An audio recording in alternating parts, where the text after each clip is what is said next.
Welcome once again. This is Siwing Yi, and today's topic I'm going to discuss a very current Redfin report just came out today, 17 November in real time, and the title is Housing Market Update: The Fastest Mortgage Rate Drop in 40 Years Saves Home Buyers $100 per month. All right.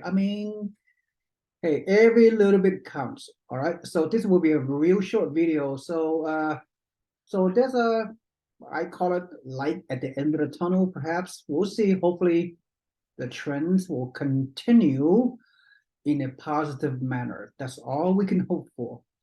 Okay, so stay tuned. And of course, if you at the end of this short video, if you see value in this presentation, please smash the like button and subscribe to my YouTube channel. Thank you very much.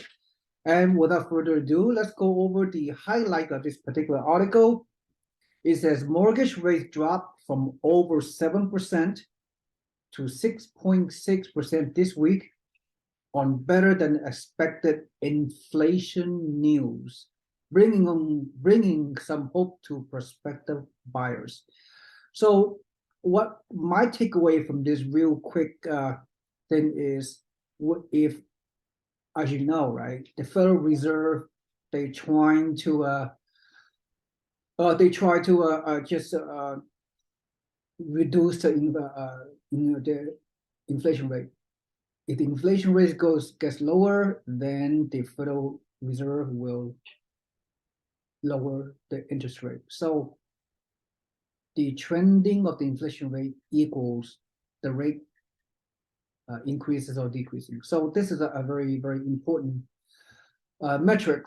Okay, so follow the pattern. But even though the 10-year Treasury is determining factor with respect to the mortgage rate reduction, the Federal Reserve itself does not dictate the mortgage rate up or down. Right? So just so you know, so let's continue. The largest weekly drop in mortgage rate in 4 decades. Sounds very impressive, isn't it? So whatever that means, well, still, nevertheless, a little bit of good news. Last week's better than expected inflation report led to the biggest single day mortgage rate drop on record, the largest weekly drop since 1981. The rates declining from 7.08% to 6.61% during the week ending November the 17th. Mortgage purchase application, as a result, shot up 4% from the week before during the week ending November 11th. And so therefore, on a medium price home that we discuss, by having the rate decrease gives the potential buyer a potential $12,000 or more purchasing power based on the median price of 380K 750. All right, so as you can see, this chart paint the picture based on the interest rate, how much of a difference of a mortgage payment do you have to pay, right? So I'll leave it up to you to look at this. Again, this is a Redfin report. You click Redfin, you click data center, and you find these graphs. So I'm not going to go over this graph too much. Just merely let me go over the highlighting areas which I find most interesting. The historic drop in mortgage rate is a tick in the good news. Don't we all need some good news for the housing market, as lower rates deliver an immediate win for prospective buyers' pocketbooks, said Redfin Deputy Chief Economist Taylor Mann.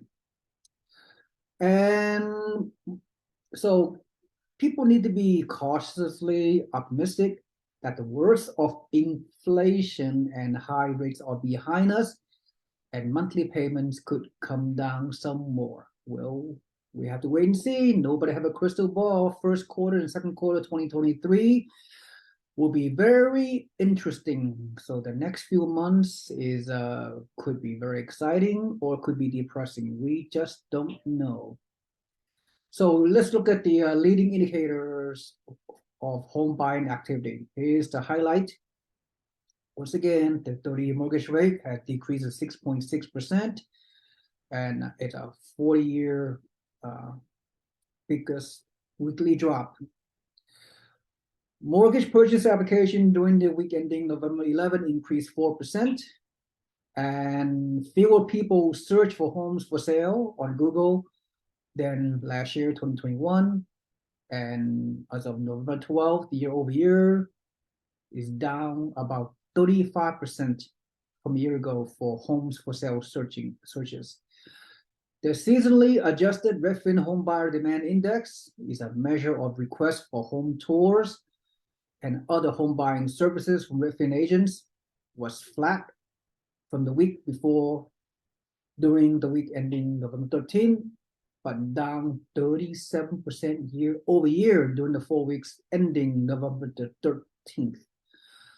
All right, and let's look at the housing market takeaways for 400 plus US metros. Database on homes listed and or sold during the period. So let's highlight and go through the big picture. What's going on? Median price was at 357,500, up 3% year over year. This means year over year, we nationwide there has not been a housing price decline. It was up 3%, but 6 months ago it was up double digit in terms of home price gains. And of course, since the rate hike occurred 6 or 7 months ago from 3.5% to 6 to 7%, make the home price drops occur that it did in the past 6 months. Now only 3% appreciation year over year for November year over year this year from last year. Still overall nationwide price gain. All right. So among the 50 most populous US metros, 5 of them have price declines.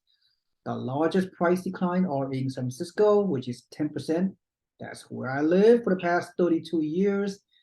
So I've been there, done that, and we are very much aware about the real estate cyclical cycle here in the San Francisco Bay Area. So we don't worry because people, hopefully they have this long-term buy and hold strategy. That's the key to become a successful homeowner and investor. So, all right, let me see. And of course, San Jose and a few other areas in Oakland, San Francisco, had the largest price drop compared to the rest of the country, which is not a surprise.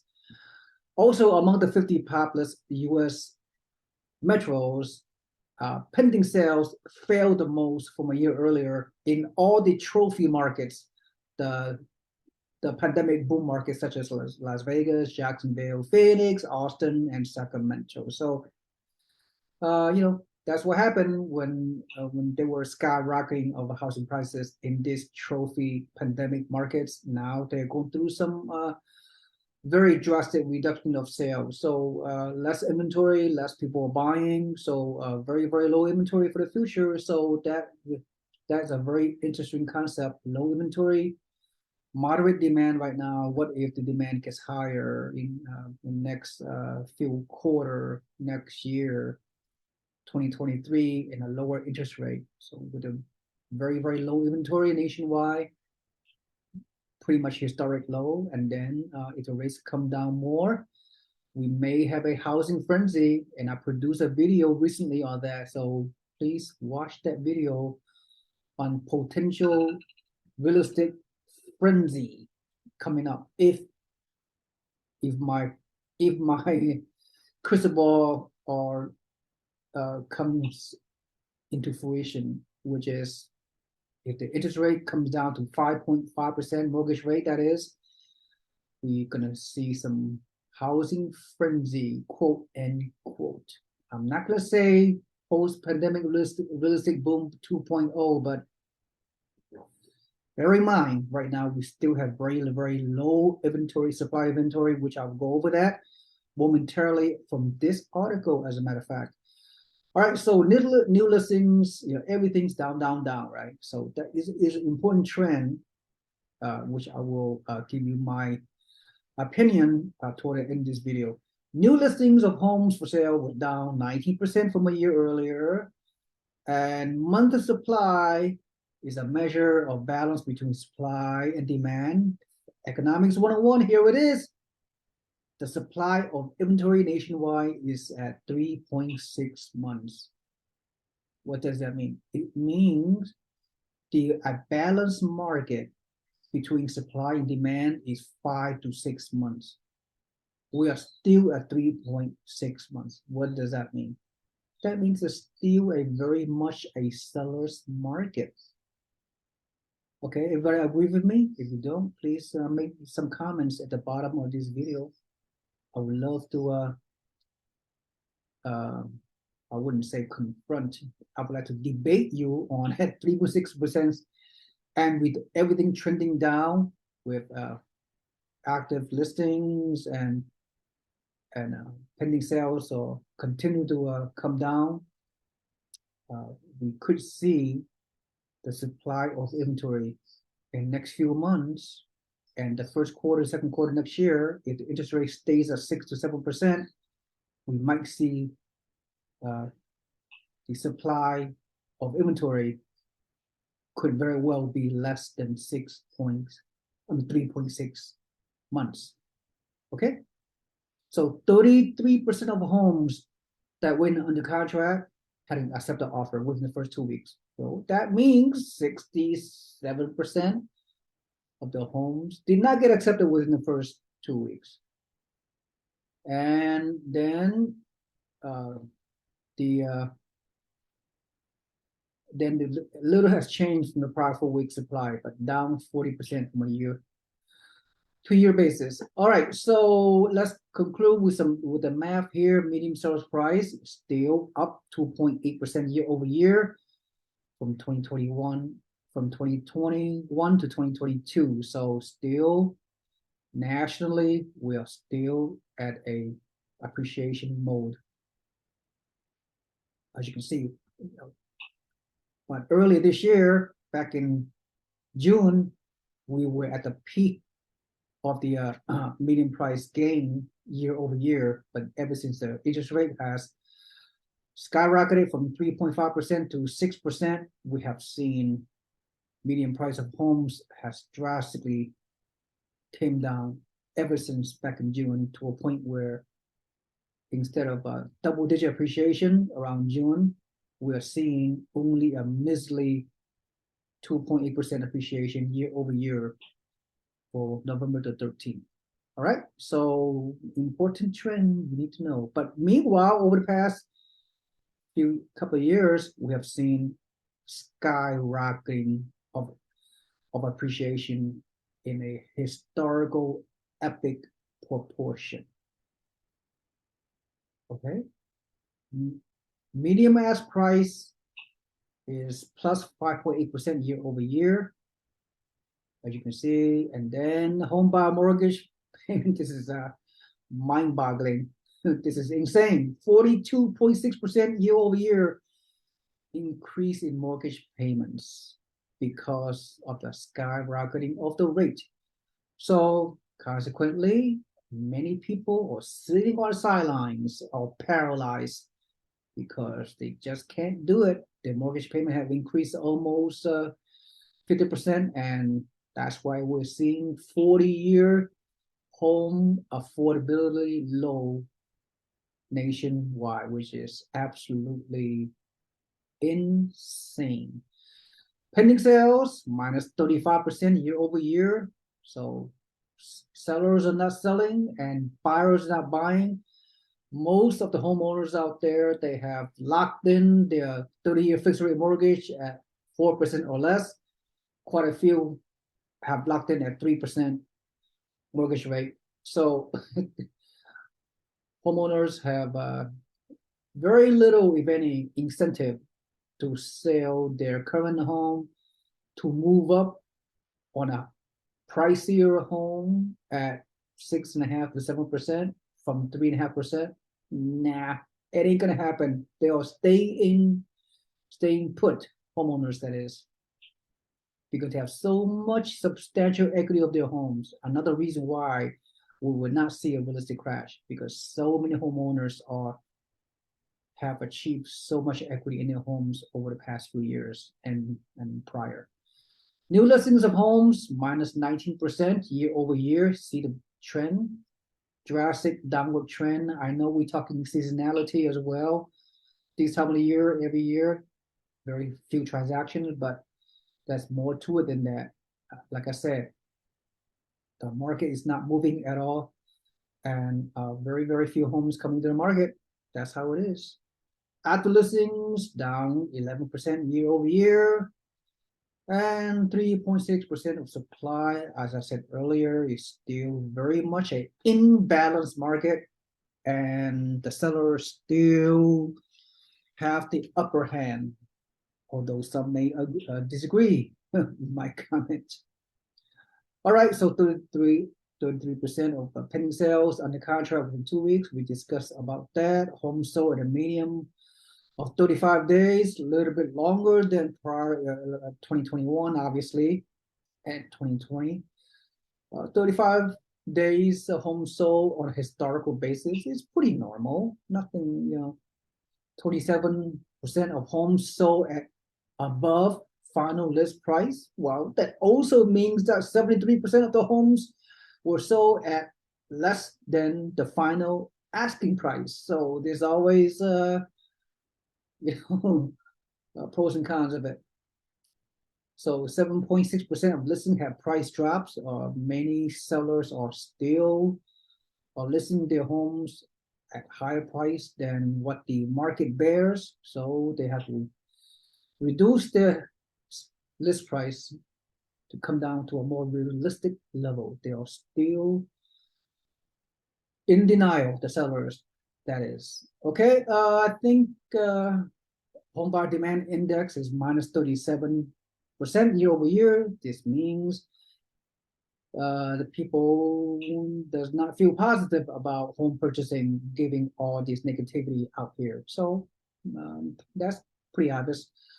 Okay, I think we're about to conclude. So my takeaway of this short video is such that any kind of good news is, for some of you, can time the market and try to lock in at this 6.6% interest rate. Well, you could do that. Yeah, lock in the rate for the next 30 to 45 days.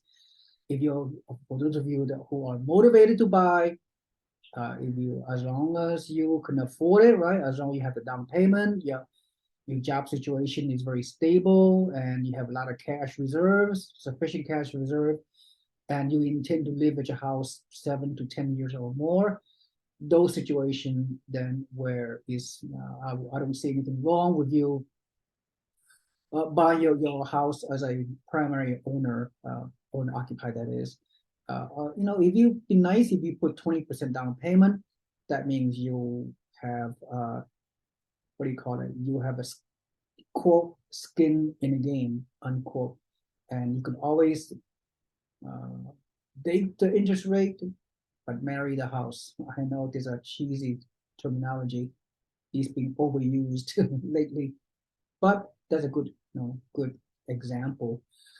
So anyway, so I'm not saying everybody should stay on the sideline. And again, if you have a very strong financial profile, if you like the house you want to buy, wherever you are in the country, there's nothing wrong with buying even at an interest rate of 6 or 7%, because like I said, you can always cash out refinance as long as your loan to value is sufficient to qualify for cash out refinance. But if you're buying at a 3.5% down as a FHA buyer or a VA government VA loan 0% down payment, that would be kind of risky, because you may not be able to cash out refinance a few years later because you do not have sufficient loan to value ratio, which is typically require like 75% loan to value ratio for you to qualify to refinance.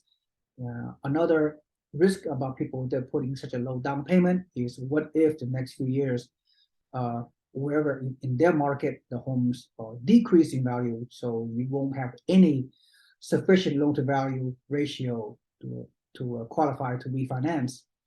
even when the rates comes down. So again, if you have a higher down payment, 20% hopefully, ideally, and who's to say you should not buy a home now, knowing that you can refinance later because you already have pretty substantial equity and already, and hopefully the value of your home in your market does not drop significantly. That can impact your ability to cash out refinance later, right? So obviously, just go through your number, go through your budget, get the assistance of a very qualified realtor that can help you to make some informed decision, whether to buy now or to wait in the sideline until things get better. Those are very tough questions. It's an individual situation, and it's a case by case basis. I can't across the board tell people to buy or not to buy. That's I can't do that. So it's a very personal situation for every one of you. So you know your situation, you know your financial goals and objectives, and the circumstances each individual have. So make an informed decision, educate yourself accordingly. Watch our good contents that we've been providing you on a weekly basis, and go from there. Right. So that's my recap. Thank you so much, and you see value from this presentation, smash the the like button and also subscribe to my YouTube channel. Thank you so much. This is Siwin Yi, and I will see you on the next video very shortly. Thank you so much. Have a nice day. Bye bye.